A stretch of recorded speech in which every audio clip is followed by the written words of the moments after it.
Pagkatapos ng kaliwat ka ng protesta at tigil pasada para ipanawagang suspendihin ang January 31 deadline ng consolidation o pagsali ng mga jeepney driver at operators sa mga kooperatiba bilang bahagi ng PUV modernization program, sa wakas, pinakinggan na sila ng Malacanang.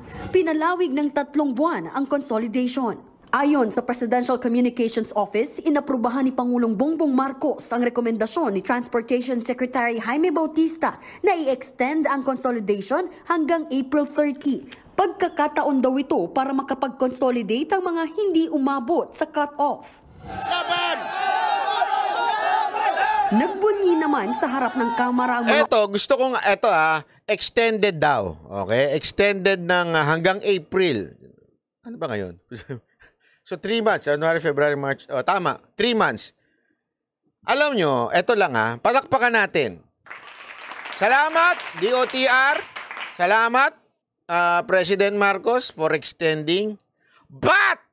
Isang malaking but! But! Pumapalo pa. But! But! Kayo namang mga jeepney organizer, binigyan na kayo ng extension, Nakailang extension na kayo? Huli na to, Huli na to! Parang awa, huli na to! Ang dami nyo ng extension. Kaya nga ididiin ko to Salamat, DOTR. Salamat, Mr. Marcos. Pero, but, ikaw yung pasigaw na sigaw dyan. 3 buwan extended.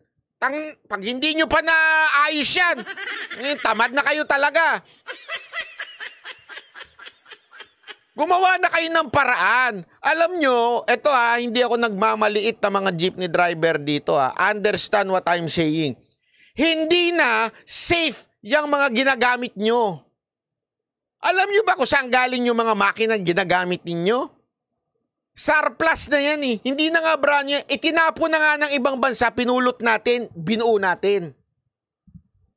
Sasabihin natin, kasi wala tayong pera So, ibig bang sabihin nun, we will compromise the safety of the people? Anak ng tutsang kalabaw to. Isipin nyo na mabuti to Isipin nyo, isaksak nyo sa mga kokote ninyo.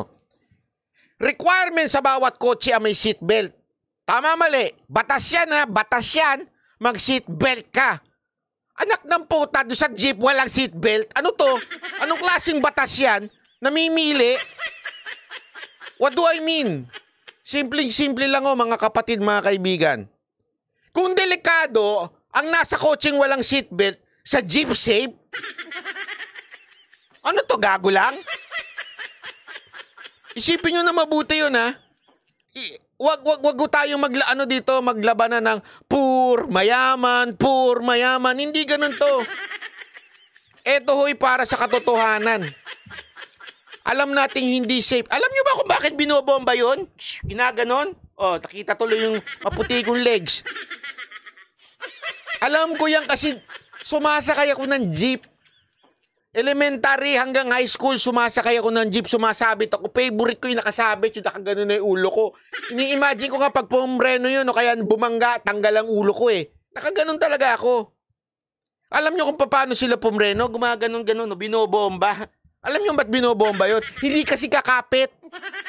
Saka nakakitang ganon yung safety natin sa Pilipinas. We don't, wala tayong tawag dito, wala tayong sense of para sa safety ng mga kababayan natin.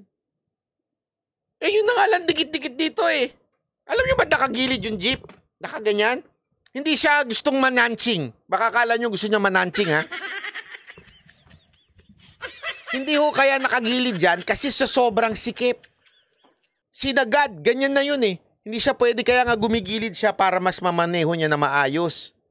Kasi pagka sumikip, ganyan, tataba pa minsan. So, ganyan na talaga yun. So, in other words, wala talagang safety features ang mga jeep. Not only dun sa driver, lalong-lalo na sa mga pasahero. Mantakin mo yung nasa likod, walang seatbelt, lahat yun. Pag bumanggayo, wasak ang mga mukha nun.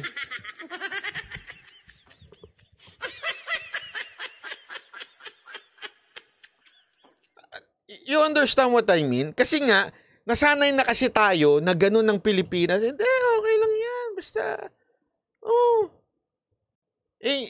Ang dami na hong disgrasyang nagaganap dahil sa ganyan, di ba?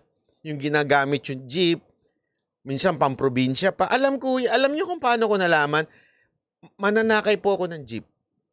Alam niyo ba, nakapunta na ako ng Baguio naka-jeep? Ay, pambihira, 24 oras. Nung unang panahon, elementary pa ako nun. Basketball team. Oh, bangko pa ako, hanak-hayop yan.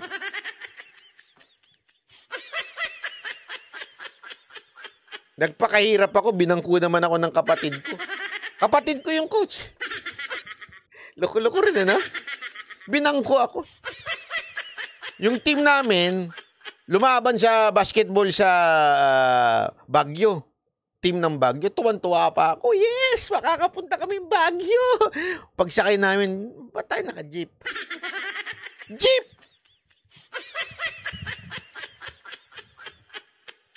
Isipin niyo yun, ha?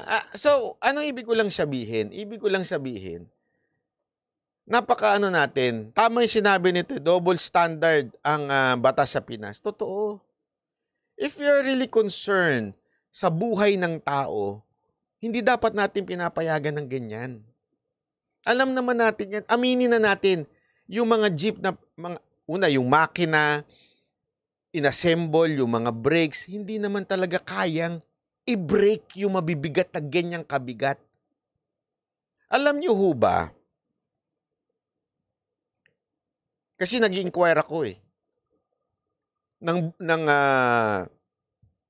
Nag-test drive na rin po ako ng isang bulletproof na sasakyan. Dahil sa bigat nun. Okay? Kailangan palitan ang shocks. Kailangan heavy duty para maging safe. Kailangan palitan ng brakes na heavy duty talaga. Kasi nga mabigat. Okay? How much more ang isang jeep na pambihira yung haba. Hindi na talaga siya proportion. Yung haba. Tapos tumatakbo ng brrrr, ang bilis-bilis. Kaya hindi nyo napapansin, ang daming disgrasyang nagaganap dyan sa Marcos Highway. Kasi nagkakarerahan po yan eh. Bakit po?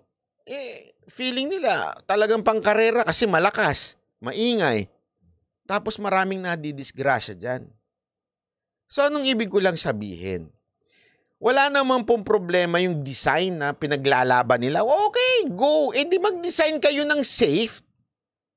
Ang punto dito, kaya ako for modernization, it is because I want the safety ng mananakay. It is very important ng mga sumasakay safety.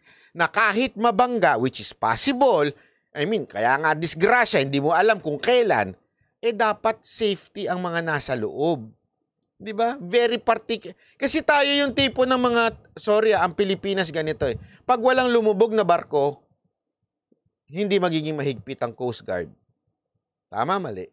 Pag walang bus na hindi na disgrasya dahil sa nawala ng brake, hindi magiging mahigpit.